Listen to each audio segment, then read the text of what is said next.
السلام علیکم ویورز، آپ دیکھ رہے ہیں یوٹیوب چینل درس فقر المرتجز۔ ویورز، اگر آپ چاہتے ہیں کہ درس فقر کے حوالے سے تمام ویڈیوز اور ان کے نوٹیفیکیشنز آپ کو ملتے رہیں اور آپ کوئی بھی ویڈیو مس نہ کریں تو اس کے لیے آپ کو ہمارا چینل سبسکرائب کرنا ہوگا اور ساتھ ہی بیل کے آئیکن پہ کلک ضرور کیجئے تاکہ تمام اپلوڈ ہونے والی ویڈیو آپ کو موصول ہو سکیں۔ السلام علیکم۔ وعلیکم السلام۔ کیا حال ہے قبلہ؟ کرم مالک۔ قبلہ، آج میں آپ کے سامنے بہت ہی ایک اہم سوال کرنے لگا ہوں جی اور میں سمجھتا ہوں کہ آپ کے اس جواب میں بہت بڑا راز بند ہوگا، بلکہ ایک نہیں کئی راز بند ہوں گے۔ شکر۔ تو سوال یہ ہے کہ علماء، چاہے وہ ایران کے ہوں، مصر کے ہوں یا پاکستان کے، جو اسلام کے کسی بھی فرقے سے تعلق رکھتے ہوں، وہ بہت زیادہ اپنے علم پر ناز اور فخر کرتے ہیں اور اپنے آپ کو، حتیٰ کہ اپنے آپ کو انبیاء اور اولیاء کا جانشین سمجھتے ہیں علم کی بنیاد پر، اور دلیل یہ پیش کرتے ہیں کہ آدم علیہ السلام کو فوقیت ملی ہے تو علم کی بنیاد پر، یعنی علم الاسماء دلیل دیتے ہیں۔ حتیٰ کہ کئی علماء تو یہ بھی عقیدہ رکھتے ہیں کہ مولا کائنات جناب علی علیہ السلام کو بھی جو فضیلت ہے وہ علم کی زیادتی کی وجہ سے ہے۔ تو میں یہاں آپ سے یہ پوچھنا چاہتا ہوں کہ آپ یہ وضاحت فرما دیں، کیا واقعی ایسا ہی ہے، یعنی علم کی وجہ سے فضیلت ہوتی ہے، یا اس میں کیا راز بند ہے؟ اس کی تشریح فرما دیں کہ بسم اللہ الرحمن الرحیم۔ یہ واقعی اچھا سوال آپ نے کر دیا۔ اچھا سوال اس لیے کیا ہے کہ میں بھی ان علماء سے ملا ہوں، کیونکہ کوئی بھی ہو، جس طرح میں کسی شاعر کا شعر پڑھتا ہوں تو جب میں نے پڑھا تھا پہلے کسی اخبار میں، ڈائجسٹ میں، تو یہ میرے دل میں اتر گیا، کیونکہ یہ حقیقی بات اس نے کہی، جو میری زندگی ہے، میری زندگی پہ کہی کہ اب تو دشمن کے ارادے پہ بھی پیار آتا ہے، اب تو دشمن کے ارادے پہ بھی پیار آتا ہے، اس کی الفت نے محبت میری عادت کر دی۔ تو ان پیشواؤں کی الفت نے محبت کو عادت بنا دی، اس لیے کوئی عالم ہو، کوئی مجتہد ہو، جو بھی ہو، محبت، عاجزی، پیار کے لمحے ہم کرتے ہیں۔ باقی عدل قائم دائم ہے، اللہ تعالیٰ سب دیکھ رہا ہے، فرشتے 6 آگے پیچھے دائیں بائیں کرامن کاتبین حصار میں چلتا ہے، وہ اس کی ظاہر باطن جانتا ہے، تو جزا سزا ہے اس کی، جنت جہنم ہے، زندگی میں بھی سزا دیتا ہے، جزا دیتا ہے، تو وہ اس مالک کا کام ہے۔ تو فقیر کا کام ہوتا ہے محبت کے لمحے کریٹ کرنا، اور اس میں اپنی تجریدی قوت کے ذریعے اپنی بات جو ہے اس کو تجریدی قوت کے ذریعے پیوست کرنا۔ ماشاءاللہ، بہت زیادہ۔ تو میں نے بھی وہ یہی سنا جو آپ کہہ رہے ہیں، تو بڑا وہ آکڑ ہوا تھا، اور اتنے وہ عالم صاحب بیٹھے تھے رازدارانہ لہجے میں، تو آخر پہ میں نے کہا جی آپ یہ راز اگل دیں، تو اس نے کہا جی کہ یہی بات آپ والے کی کہ دیکھیں آدم علیہ السلام کا سجدہ جب کیا گیا، تعظیماً سجدہ جو فرشتوں نے کیا، سجدہ اس لیے تعظیمی سجدہ ہم فقر میں جائز سمجھتے ہیں کہ یہ قرآن میں موجود ہے، قرآن میں موجود ہے۔ پہلے ابلیس کا سجدہ دیکھیں نہ کرنا، اور فرشتوں کا آدم کو سجدہ کرانا، تو اب آدم اللہ تو نہیں تھا، بے شک اللہ نہیں تھا، لیکن یہ تعظیمی سجدہ تھا جو ان سے کروایا جا رہا تھا۔ پھر سورج چاند ستاروں کا سجدہ کرانا، حضرت یعقوب کے بیان میں آپ پڑھ سکتے ہیں، جناب یوسف کے واقعے میں۔ پھر یوسف کو ماں باپ کو اوپر تخت پر بٹھانا، اور پھر بھائیوں کا سجدہ یوسف کو کرنا، تو یہ یوسف کوئی اللہ تو نہیں تھا، لیکن جب انہوں نے سجدہ کیا تو اللہ نے کہا کہ دیکھ اس خواب کی تعبیر سامنے آ گئی کہ تجھے ستارے وہ کر رہے ہیں، سجدہ کر رہے ہیں، تو آج کتنے سال، 40 سال بعد دیکھ یہ وہی تعبیر ہے جو تجھے بھائی سجدہ کر رہے ہیں۔ تو قرآن نے یہ تو نہیں کہا کہ وہ بدعت کر رہے ہیں۔ تو یہ تعظیمی سجدے ہوتے ہیں جو ہم فقراء لوگ کرتے ہیں، اور اسی طرح جو آپ نے بات کہی وہ بھی بڑے رازدار میں بیٹھے تھے کہ دیکھیں جی آدم علیہ السلام کو عزت اس وقت دی گئی، توقیر یا سجدہ اس وقت کرایا گیا جب اللہ نے علم کا وہ کیا۔ تو اب علم ہی سب سے بڑی چیز ہے جس کی تعظیم ہونی چاہیے۔ تو مجتہد جو ہوتے ہیں، جو علماء ہوتے ہیں ہمارے دین کے، تو یہ کیونکہ درسوں میں ساری زندگی پڑھتے ہیں، کتاب پڑھتے ہیں، ان کا علم جو ہوتا ہے عام لوگوں سے زیادہ ہوتا ہے، تو اس لیے جو ہے نا ہم تقلید کرتے ہیں ہماری تقلید کرو کیونکہ ہم علم میں زیادہ ہیں. تعظیم ہماری جو ہے نا مطلب جائز ہے کیونکہ نوح کے بیٹے کا حشر دیکھو، آدم کے بیٹے کا حشر دیکھو، تو یہ جو اولاد ذریت ہوتی ہے یہ کچھ نہیں ہوتی، وہ علم ہوتا ہے، اللہ اسے عطا کرتا ہے اور ہم عالم ہے لہٰذا ہمارا سجدہ کریں.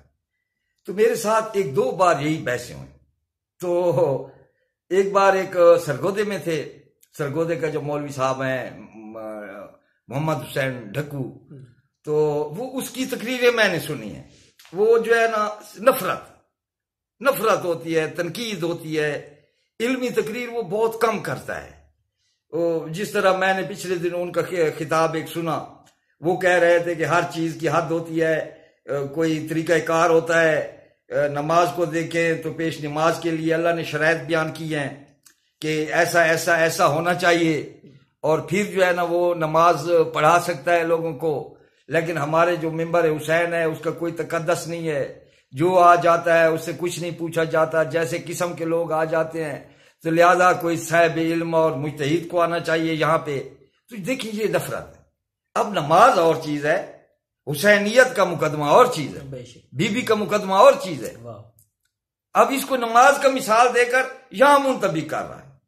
بھائی کوئی شاعر ہے، اب کیا اس ڈھکو نے یہ اگر درس پڑھا ہے تو یہ نہیں پڑھا ہوگا کہ امام جعفر صادق پاک کا یہ ایک شاعر تھا جو کربلا کے واقعات بیان کرتا تھا اور ایسی شہادت پڑھتا تھا شہزادہ علی اکبر کی اور غازی عباس کا میدان میں آنا اور امام حسین علیہ السلام کا آخری جنگ اور آخری خطبہ ایسے انداز میں بیان کرتا تھا کہ لوگ عش عش کرتے تھے.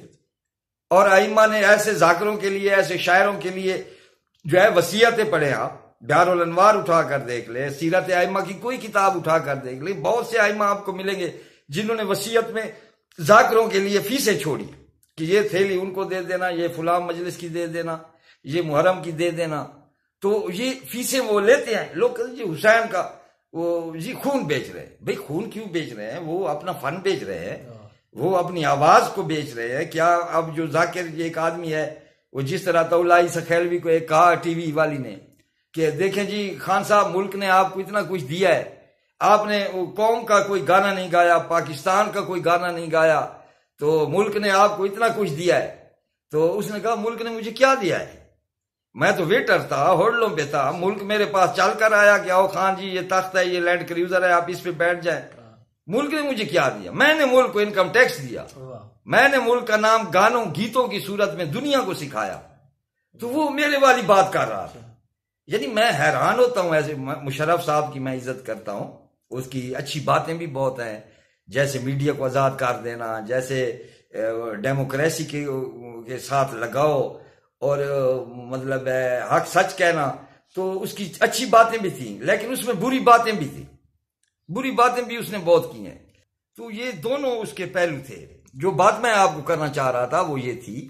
تو اس میں جو ہے مطلب علم کی بنیاد پر. تو میں نے کہا مولانا صاحب ہم بھی یہی مثال دیتے ہیں جو آپ دے رہے ہیں کہ علم سب کچھ نہیں ہے، علم کی وجہ سے سجدہ نہیں ہوا. علی کو علم کی وجہ، تو انہوں نے لکھا ہے کہ ائمہ کو جو عزت ملی ہے اس لیے کہ وہ سب سے زیادہ علم رکھتے تھے. اہل بیت اور امام میں یہی فرق ہوتا ہے ائمہ میں کہ وہ عام انسان سے زیادہ علم رکھتا ہے. تو لہذا علم کی قدر ہے، علم کا وہ تعظیم ہے. تو آپ جو ہے نا علم کی تعظیم کریں. لیکن وہ میں ڈھکو کی ایک بات کر رہا تھا جو رستے میں وہ گم ہو گئی. وہ یہی کہہ رہا تھا کہ بھئی یہ تو حسینیت کا سٹیج ہے. تو امام کا ایک بد کردار تھا، ذاکر تھا، تو اس کو بلایا تو لوگوں نے کہا جی یہ تو بڑا بد کردار ہے، شراب پیتا ہے، دھت رہتا ہے اور آپ اس کو بلاتے ہیں. اس نے کہا یہ اس کا اپنا عمل ہے، وہ گناہ لکھے گا فرشتہ اس کا، اس کی بدکاری لکھے گا.